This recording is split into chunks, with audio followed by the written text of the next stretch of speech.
Hi there, this is Steve with stevesdailytarot.com. If you like the material here, please hit the subscribe button so that you don't miss anything. Our topic for today is 5 things not to do as a beginning tarot reader. There's a lot of advice out there for what you should do as a beginning tarot reader, including my own opinions. So I thought I'd change things up a little bit and give you a list of things not to do. So let's get started. Number 1, don't get discouraged and give up. I realize that there's a lot of things to learn about tarot. There's 78 card meanings, and that's just the upright ones. There's numerology, there's symbology, there's numerous card spreads to get familiar with.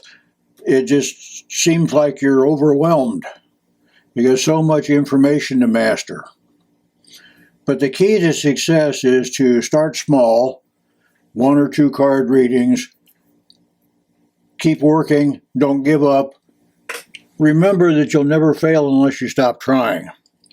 It takes actually quite a little while to get all this put together so that it comes together and coalesces in your mind, so that when a card or a series of cards come up, you just sort of automatically know what meanings to go to and where to start looking.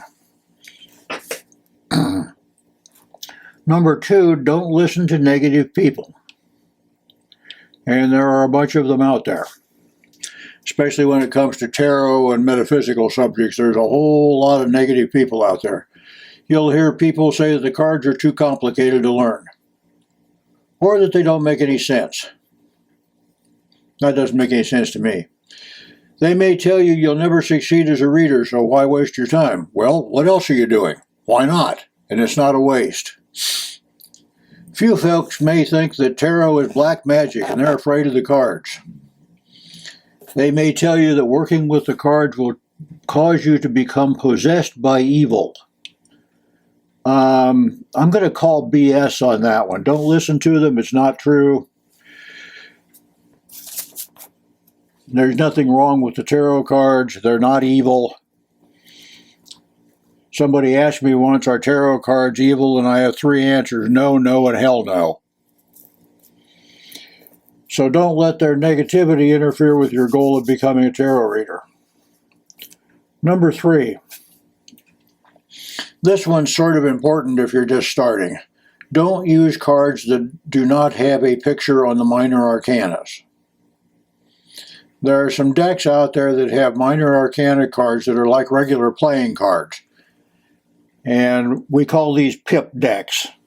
They have little pips instead of an image. This is where the 4 suits are shown only as pictures. Certain numbers of swords, certain numbers of wands. The 5 cups will have 5 cups, literally, as a picture of 5 cups. Pentacles, same way, hearts, diamonds, clubs, and spades are shown in a regular card deck. It's, especially if you're beginning, it's really hard to work without a picture to relate to during a reading. It's also hard for your client to understand what's going on with this. So give both yourself and your clients a break and don't use these cards like that. Number 4, don't think that you need an entire shelf of tarot decks or dozens of books.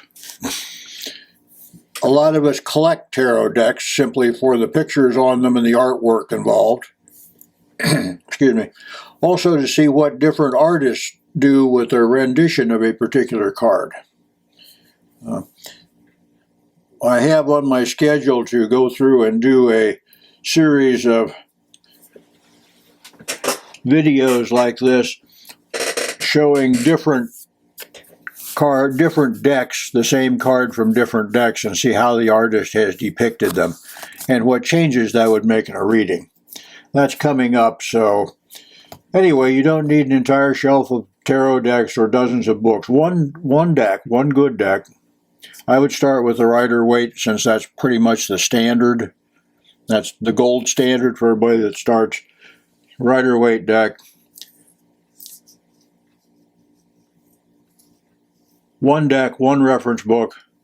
I would buy a separate reference book rather than the little white book that comes with the Rider-Waite deck. There are all kinds of good books out there. If you need advice, write it in the comments. I'll give it to you. Do some research, find a deck and a book that feels right to you, and use them to learn with. Use what works for you, in other words. If your favorite reader uses a particular deck and you're trying to learn how to read and that deck doesn't say anything to you, it doesn't speak to you, you don't relate to it, then don't use it. Go to Barnes & Noble or some bookstore or one of your metaphysical shops that has a bunch of tarot decks and just kind of go through the decks and the books and see, okay, which one works for me.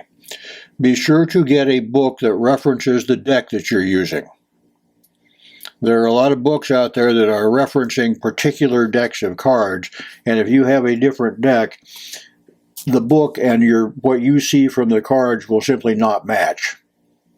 Now, use what works for you. Number 5, don't allow the club of, let's call them negative Nellies, to get you down. There's a bunch of people out there in the tarot world who think that unless you've been reading tarot for 10 years or more, you can't be any good at it. They're sort of dismissive and make negative comments about the newbies. Don't pay any attention to them. Just ignore them. You will always be learning. Tarot will always, always, always have something new to teach you. Part of this is because it comes from the information comes not from you, but from your guides, from your higher self. And as you are growing and changing, the messages you get from the tarot cards will be growing and changing right along with you. So you will always be learning. I've been reading tarot for over 40 years, and I'm still learning. And I don't expect ever to be too smart not to learn something new. And as soon as I am, my guides will smack me down and say, hey, dummy, get to work. Thank you for watching. Be sure and check out my website at www.stevesdailytarot.com. And don't forget to hit the subscribe button. Thank you very much for your patience.